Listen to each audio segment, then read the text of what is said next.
중국 정부가 한화오션에 대한 제재를 철회했습니다. 백악관은 엄청난 승리라며 환영 성명을 발표했죠. 그러나 이 한 줄짜리 뉴스 뒤에는 세계를 뒤흔든 조용한 이야기 하나가 숨겨져 있습니다. 제재와 압박 그리고 침묵. 어느 나라의 목소리도 들리지 않았지만 침묵 속에서 세상을 바꿀 기술이 태어나고 있었습니다. 미국의 분석가 한 명이 이 사건의 이면을 추적하기 시작했습니다. 그가 본 것은 단순한 기업이 아니었습니다. 그것은 바다의 법칙을 다시 쓰는 한 나라의 의지, 그리고 조용히 세계를 무릎 꿇린 한국의 철의 심장이었습니다. 지금부터 당신은 한화오션이라는 이름 뒤에 숨겨진 한국의 조용한 혁명을 보게 될 것입니다. 저는 리처드 해밀턴입니다. 올해 나이는 52살이며 미국 백악관 해양안보 보좌관으로 근무하고 있습니다. 30년 넘게 해군 전략과 해양안보 정책을 다뤄왔지만 이번 사건처럼 이해하기 어려운 일은 처음이었죠. 2025년 초 중국이 돌연 한화오션의 미국 자회사들에 제재를 가했습니다. 표면적인 이유는 한국이 미국의 군사화에 동조했다는 것이었어요. 하지만 백악관 안에서는 모두가 그것이 단순한 외교 명분일 뿐이라는 걸 알고 있었습니다. 실상은 한국의 기술이 중국에게 두려움의 대상이 되고 있었기 때문이었죠. 그러나 미국 내부 반응은 차가웠습니다. 회의실에서 누군가 말했어요. 한국 기업 하나쯤 잃어도 미국에 큰 영향은 없을 거라고요. 다른 사람은 중국이 화를 내는 건 그만큼 우리가 우위에 있다는 뜻이라며 웃었습니다. 저는 그 자리에 앉아 있었지만 이상하게도 아무런 확신이 들지 않았어요. 한화오션이란 이름은 제게 낯설었습니다. 그러나 보고서를 읽을수록 그 낯설미 불안으로 변했죠. 특히 무탄소 해양 추진 시스템이라는 항목이 눈에 들어왔어요. 수소 기반으로 작동한다는 그 시스템은 기존 원자력 추진보다 조용하고 빠르고 깨끗하다는 기술 보고서가 붙어 있었습니다. 하지만 대부분의 동료들은 그저 과장된 마케팅이라며 웃어넘겼어요. 며칠 뒤 중국 외교부 대변인 장웨이가 기자회견을 열었습니다. 한국은 미국의 군사적 야욕에 부역하고 있다고 했죠. 한화오션은 제재 대상이라고 선언했어요. 그의 말투는 확신에 차 있었고 카메라 플래시는 연이어 터졌습니다. 저는 그 장면을 보며 속으로 중얼거렸어요. 이건 단순한 제재가 아니라고요. 백악관 안에서도 긴장이 흘렀습니다. 국무부의 로라 밀러 차관보가 저를 불렀어요. 이번 사안을 단순히 경제 문제라고 생각하지 말라고 했습니다. 중국은 한국을 통해 우리를 압박하려는 거라고요. 그녀의 말이 끝나자 회의실은 무거운 침묵에 잠겼어요. 며칠 뒤 백악관 참모진 사이에 이상한 말이 돌았습니다. 트럼프가 필리 조선소에서 핵잠수함을 만들면 어떻겠느냐고 말했다더군요. 그 말은 농담처럼 흘렀지만 곧 미국 언론이 이를 헤드라인으로 다뤘습니다. 그 순간 저는 느꼈어요. 이건 단순한 외교 분쟁이 아니라 기술을 둘러싼 패권의 전쟁이었습니다. 그런데 정작 당사자인 한국은 아무 말도 하지 않았어요. 한화오션도 한국 정부도 기자회견 하나 열지 않았습니다. 그 침묵이 이상했죠. 제재를 당했는데도 그들은 마치 모든 걸 예견한 듯 조용했어요. 저는 거듭해서 보고서를 들여다보며 스스로에게 물었습니다. 왜 아무런 반응이 없는지, 정말 아무것도 준비하지 않는 건지요. 그러나 그 조용함 속에서 저는 설명할 수 없는 어떤 확신을 느꼈습니다. 그건 패배자의 침묵이 아니라 준비하는 자의 침묵이었어요. 그날 밤 창문 밖으로 워싱턴의 불빛이 희미하게 깜빡였습니다. 뉴스 채널에서는 연일 한화오션 제재가 톱기사로 다뤄졌죠. 기자들은 한국은 끝났다고 말했어요. 조선의 시대는 갔다고요. 하지만 저는 알 수 없는 감정에 사로잡혔습니다. 그들의 조롱이 틀렸다는 걸 근거도 없이 직감했어요. 사무실로 돌아온 저는 책상 위에 쌓인 문서들을 다시 펼쳤습니다. 한화오션에 대한 자료는 생각보다 많았어요. 그들이 만든 선박 목록, 기술 특허, 해외 수주 실적까지요. 하나하나 읽어내려가면서 저는 점점 더 혼란스러워졌습니다. 이 회사가 정말 그렇게 쉽게 무너질 것인가 하는 의문이 들었죠. 특히 제 시선을 끈 건 2023년 자료였습니다. 그해 한화오션은 미국 필리에 조선소를 설립했더군요. 투자 규모만 30억 달러가 넘었어요. 그런 회사가 단순히 중국의 압박에 무릎을 꿇을까요? 저는 의문이 들었습니다. 아니, 의문을 넘어 불안이 커졌어요. 다음 날 아침 국가안보회의가 열렸습니다. 참석자들은 대부분 중국의 제재를 예상된 수순이라고 평가했어요.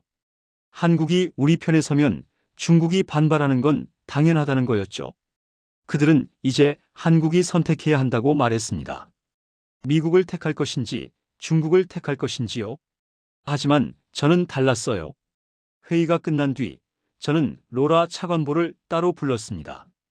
한국이 정말 선택해야 하는 상황이냐고 물었죠. 그녀는 잠시 망설이더니 대답했어요. 아직 확실하지 않지만 한국은 생각보다 여유가 있어 보인다고요. 그 말이 제 불안을 더 키웠습니다. 그날 오후 저는 해군 정보국의 데이비드 윌슨 제독을 만났어요. 그는 30년 넘게 해군에서 근무한 베테랑이었죠. 저는 그에게 물었습니다.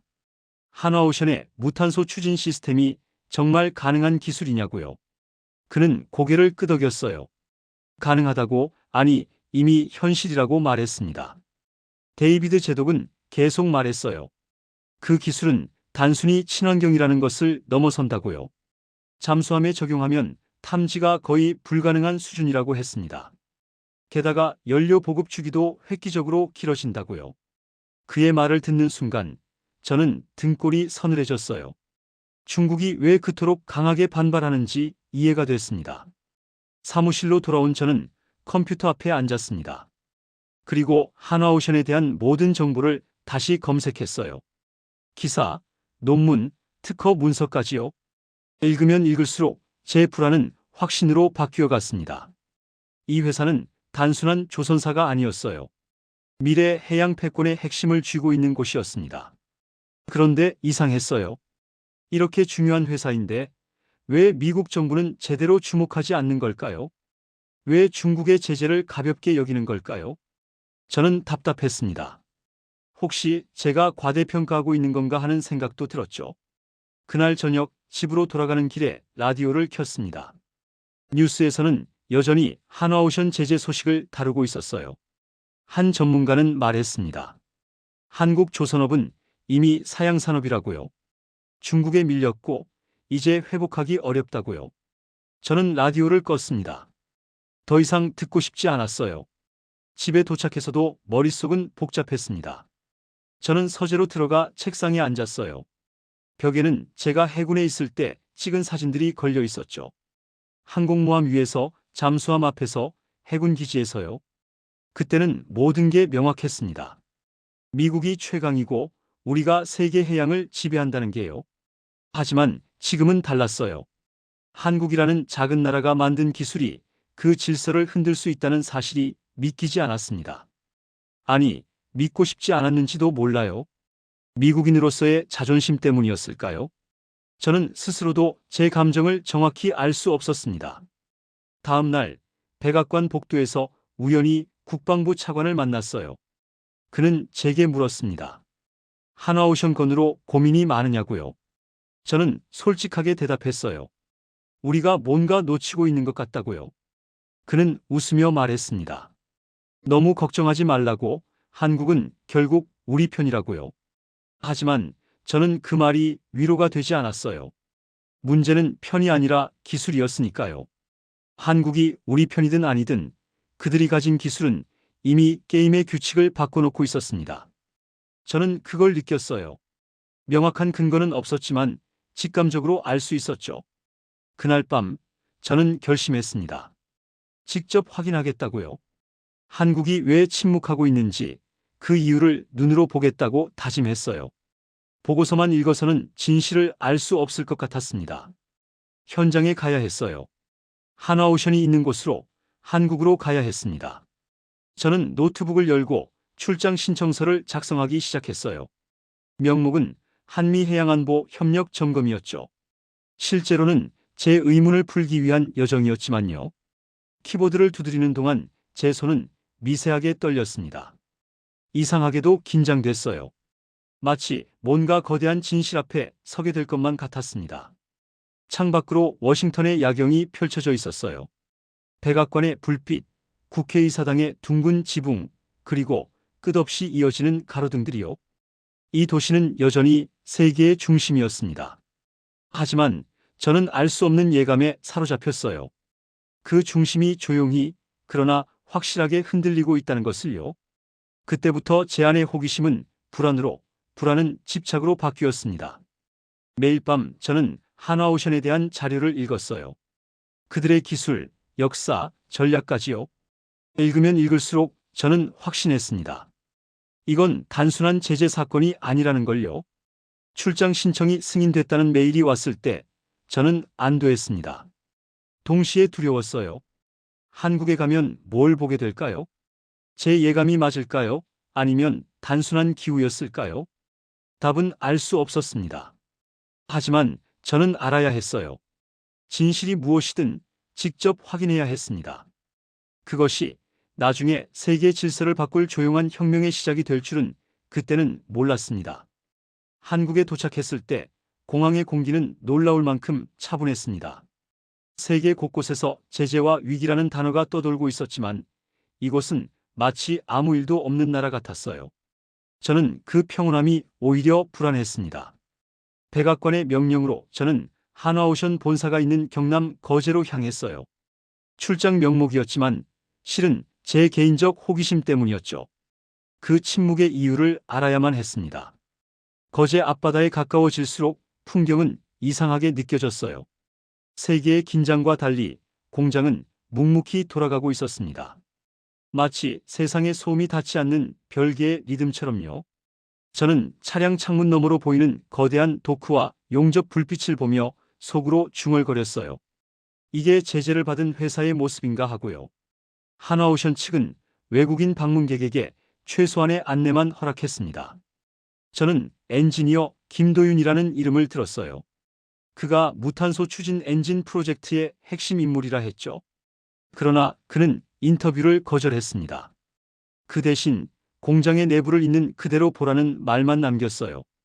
안내를 맡은 직원이 저를 이끌어 조선소 내부로 들어갔습니다. 거대한 선체 사이를 걸으며 용접의 불꽃과 수소 냉각 장치의 진동음을 들었어요.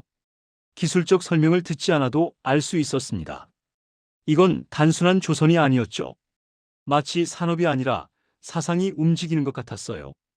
그러나 그때부터 이상한 점이 보이기 시작했습니다. 모든 기술 문서가 비공개로 처리되어 있었고 테스트 일지에는 날짜가 누락된 부분이 많았어요. 어떤 부분은 의도적으로 덮여 있었죠.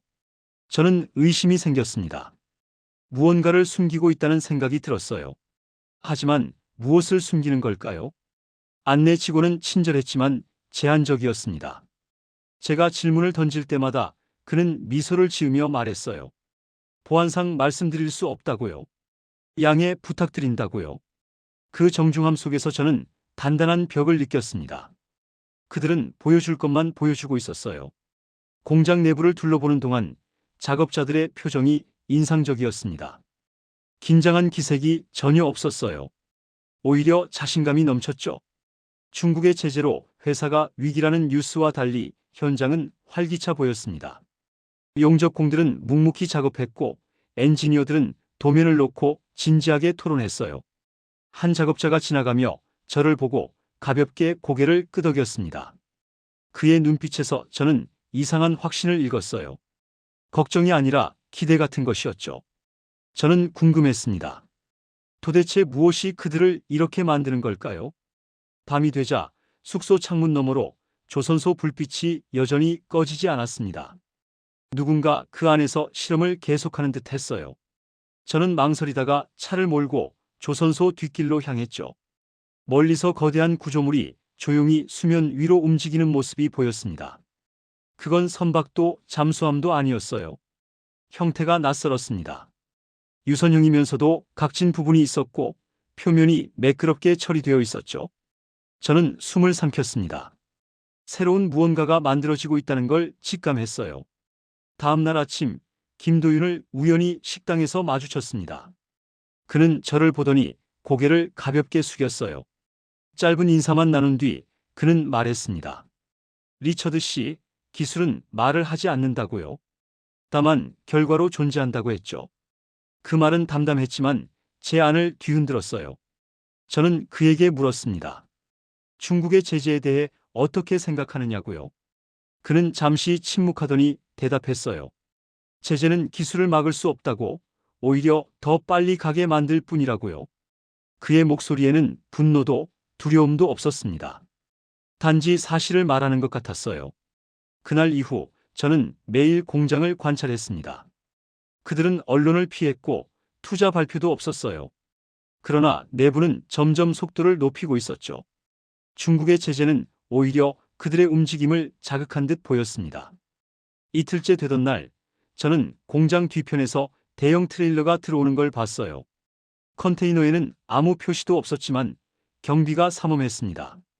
무언가 중요한 부품이 도착한 것 같았죠. 저는 멀리서 지켜봤습니다. 그들은 신속하게 컨테이너를 공장 안으로 옮겼어요. 며칠 뒤 미국 본국에서 연락이 왔습니다. 트럼프가 필리 조선소 핵잠수함 건조를 다시 언급했다는 거였어요. 시장이 요동치고 있다고 했죠. 저는 즉시 뉴스를 확인했습니다.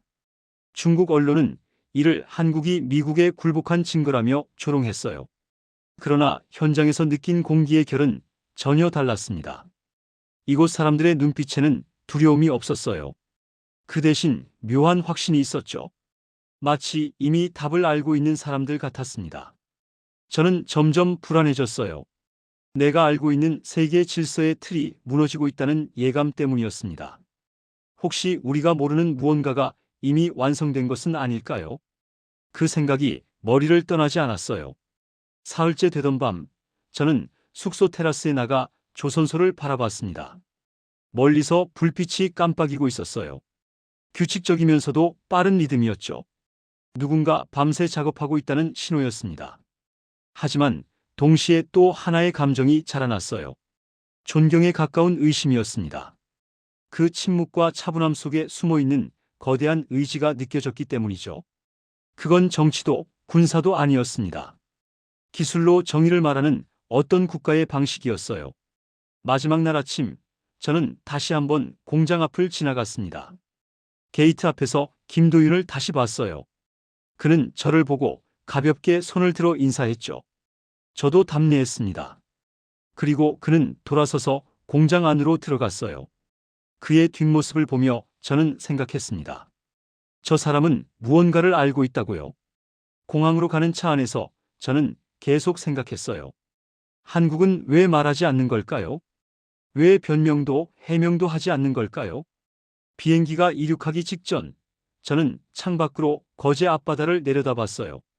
조선소의 거대한 도크들이 작게 보였죠. 그곳에서 무언가가 만들어지고 있었습니다. 세상이 아직 모르는 무언가가요. 워싱턴으로 돌아가는 비행 내내 저는 잠을 이룰 수 없었습니다.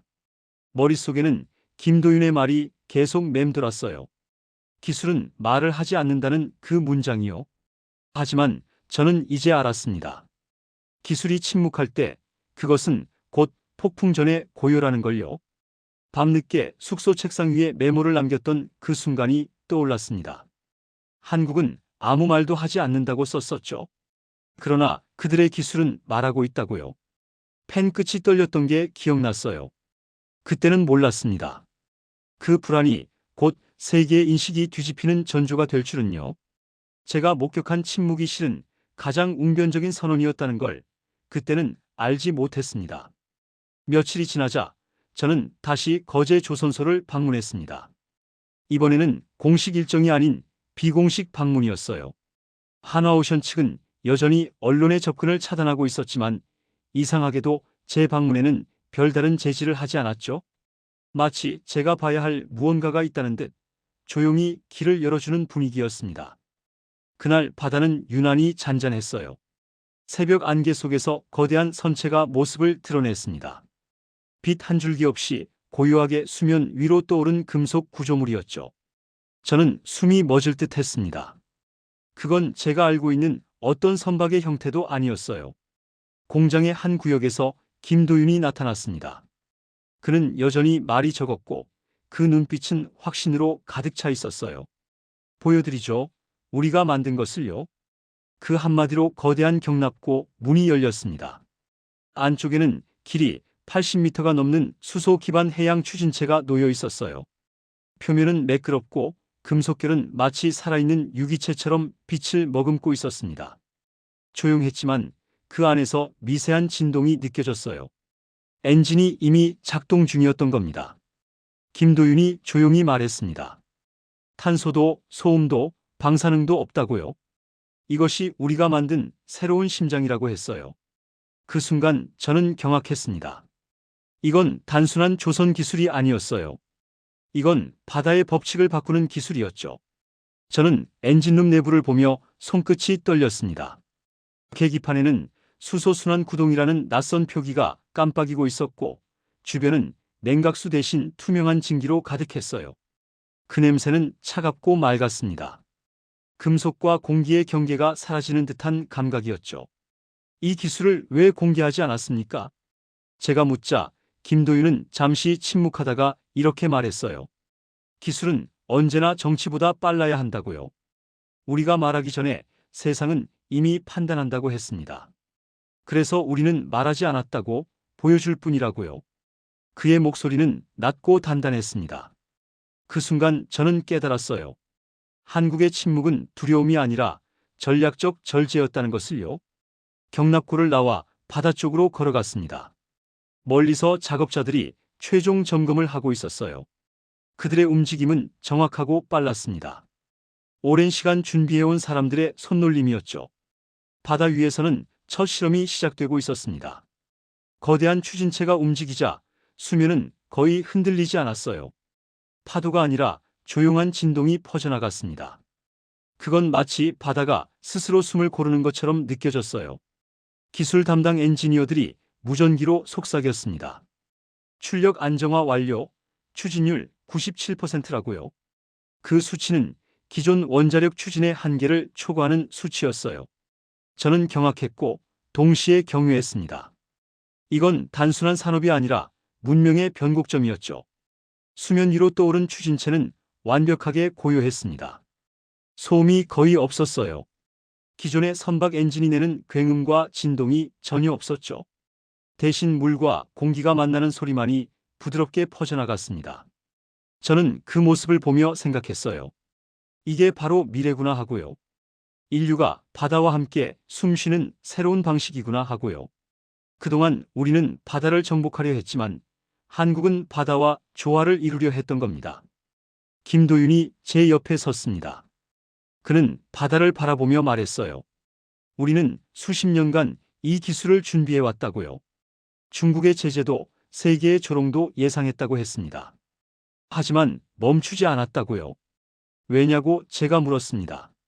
그는 미소를 지으며 대답했어요. 옳은 일이었으니까요. 기술이 세상을 더 나은 곳으로 만들 수 있다면 그걸 포기할 이유가 없다고요. 그의 말에는 망설임이 없었습니다. 그날 오후 저는 조선소 내부의 연구동을 둘러봤습니다. 벽에는 수많은 설계도와 실험 데이터가 붙어 있었어요. 일부는 10년도 더 된 자료였죠. 그들은 정말 오랜 시간 이 순간을 준비해왔던 겁니다. 한 연구원이 지나가며 저를 보고 가볍게 인사했습니다. 그의 표정에서 저는 자부심을 읽었어요. 두려움이나 불안이 아니라 성취감이었죠. 그들은 스스로 만든 기술을 믿고 있었습니다. 그날 밤 김도윤은 제게 조용히 한 장의 설계도를 건넸어요. 그 위에는 해양 구동 인류의 두 번째 호흡이라는 문구가 적혀 있었습니다. 그는 말했어요. 우리는 배를 만드는 게 아니라고요. 인류의 숨을 다시 설계하는 거라고요. 저는 말이 나오지 않았습니다. 그 문장을 마음속에 되뇌며 스스로에게 물었어요. 우리는 지금까지 한국을 얼마나 오해해왔는가 하고요. 창밖으로 조선소의 야경이 보였습니다. 불빛들이 반짝이고 멀리서 용접 불꽃이 튀었어요. 그 모든 것이 하나의 거대한 생명체처럼 느껴졌습니다. 숨쉬고 움직이고 진화하는 생명체요. 뉴스에서는 여전히 중국의 제재가 이어지고 있었습니다. 서방 언론들도 한국 조선업의 위기를 다뤘어요. 그러나 저는 알고 있었습니다. 이 기술이 완전히 공개되는 순간 그 제재는 스스로 무너질 거라는 걸요. 호텔 방으로 돌아온 저는 노트북을 열었습니다. 백악관에 보낼 보고서를 작성해야 했어요. 하지만 키보드 앞에서 한참을 망설였습니다. 무엇을 어떻게 써야 할지 알 수 없었죠. 결국 저는 간단하게만 적었습니다. 한화오션의 기술은 예상을 뛰어넘는다고요. 이것은 단순한 조선 기술이 아니라 해양 패러다임의 전환이라고요. 미국은 이를 주목해야 한다고 썼습니다. 하지만 그 문장들로는 제가 느낀 감정을 다 담을 수 없었어요. 경악과 경외가 뒤섞인 이 복잡한 감정을 어떻게 보고서에 담겠습니까? 저는 결국 개인 일기장을 꺼냈습니다. 새벽이 다가올 무렵 조선소 위로 서서히 빛이 비쳤습니다. 그 금속 구조물은 여전히 고요했고 그 고요함 속에서 저는 새로운 감정을 느꼈어요. 그건 두려움이 아니라 존경 그리고 확신이었습니다. 한국은 침묵으로 증명했습니다. 그들은 말이 아니라 기술로 세상을 설득하고 있었어요. 저는 일기장에 이렇게 적었습니다. 오늘 나는 문명의 심장을 보았다고요. 그것은 한국의 기술 속에서 뛰고 있었다고요. 창밖으로 거제 앞바다가 보였습니다. 잔잔한 수면 위로 햇살이 부서졌어요. 그 바다 아래에서 새로운 시대가 조용히 시작되고 있었습니다. 저는 그걸 목격한 증인이었죠. 돌아가는 비행기 안에서도 저는 계속 생각했습니다. 미국은 이 사실을 어떻게 받아들일까요? 세계는 어떤 반응을 보일까요? 그러나 한 가지는 확실했어요. 더 이상 한국을 가볍게 볼 수 없다는 것이요. 제가 본 것은 단순한 기술이 아니었습니다. 그건 한 나라의 철학이었고 미래에 대한 답이었어요. 그리고 그 답은 침묵 속에서 더욱 명확하게 빛나고 있었습니다. 며칠 후 워싱턴으로 돌아온 저는 보고서를 작성하고 있었습니다. 그 보고서의 제목은 단 한 줄이었어요. 한국 해양 구동, 조용한 혁명이라고요. 그러나 백악관의 분위기는 전혀 달랐습니다. 새벽부터 회의가 이어졌고 미디어 센터는 들끓었어요. 중국 외교부가 공식 성명을 발표한 겁니다. 중화인민공화국은 한화오션 및 그 계열사에 대한 모든 제재를 철회한다는 내용이었어요. 순식간에 전 세계 언론이 반응했습니다. 누군가는 미국의 외교적 승리라 했고 다른 이는 트럼프의 정치적 수학이라 분석했어요. 백악관 브리핑룸에는 환호가 터졌습니다. 참모들은 서로의 어깨를 두드리며 웃었고 기자들은 엄청난 승리라는 단어를 반복했죠. 저는 그들 틈에서 조용히 앉아 있었습니다. 승리의 원인을 묻는 질문이 쏟아졌지만 누구도 진짜 이유를 알지 못했어요. 그들은 외교적 협상이나 군사적 압박이 이긴 것이라 믿고 있었습니다. 하지만 저는 알고 있었어요. 진짜 승리는 회의실이 아니라 거제의 조용한 조선소에서 이미 만들어졌다는 것을요. 며칠 전 김도윤이 제게 했던 말이 떠올랐습니다. 기술은 말을 하지 않는다고 했죠. 다만 결과로 존재한다고요. 그 문장이 제 머릿속에서 계속 울렸어요. 회의실을 나와 복도를 걷는데 동료들이 저를 보며 축하한다고 말했습니다. 당신의 보고서가 큰 역할을 했다고요. 저는 고개를 끄덕였지만 속으로는 생각했어요. 이건 제 공이 아니라고요. 이건 한국이 만든 결과라고요. 트럼프는 기자회견에서 미소를 지으며 말했습니다. 한국과의 협력은 놀라운 성과를 냈다고요. 필리 조선소에서의 협력 확대를 진지하게 검토 중이라고 했어요. 그 순간 기자석 여기저기서 박수가 터졌습니다. 그러나 저는 미묘한 감정에 휩싸였어요. 백악관은 정치적 성과를 자축하고 있었지만 그 기저에는 기술이 외교를 움직인 조용한 혁명이 자리하고 있었습니다. 정치가 기술을 이긴 것이 아니라 기술이 정치의 언어를 바꾼 거였어요. 사무실로 돌아온 저는 창밖을 바라봤습니다. 워싱턴의 하늘은 맑았어요. 그러나 제 마음은 복잡했죠. 이 승리를 어떻게 설명해야 할지 알 수 없었습니다. 로라 밀러 차관보가 제 사무실로 들어왔어요. 그녀는 제게 물었습니다. 리처드, 정말 우리가 이긴 건가요? 저는 잠시 망설이다 대답했어요.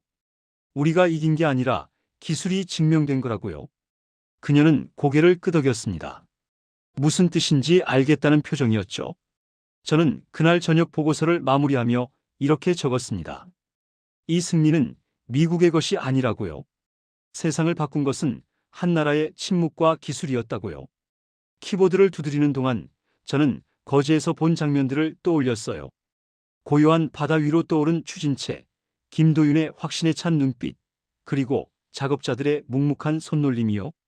그 모든 것이 이 순간을 만들어낸 겁니다. 며칠 뒤 거제에서 영상 하나가 도착했습니다. 그건 한화오션의 시험 장면이었어요. 바다 위를 미세한 진동으로 가르며 움직이는 수소 추진체가 보였죠. 그 주변을 감싸는 듯 흐르는 고요한 수면이요. 그리고 마지막으로 화면에 뜬 문구가 있었습니다. 한국에서 만들어졌고 인류의 바다를 위한 것이라고요.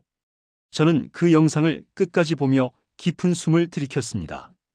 그 조용한 움직임 속에는 분명한 의지가 있었어요. 누구도 목소리를 높이지 않았지만 그 조용함이야말로 가장 강한 언어였습니다. 영상을 보고 난 뒤 저는 한참 동안 화면을 응시했어요. 제 눈가가 뜨거워지는 걸 느꼈습니다. 이상했죠? 외국의 기술을 보며 제가 왜 감동하고 있는지요? 하지만 그건 단순히 기술의 문제가 아니었어요. 정의와 신념의 문제였습니다. 다음 날 아침 국가안보회의가 열렸습니다. 참석자들은 한국과의 협력 강화 방안을 논의했어요.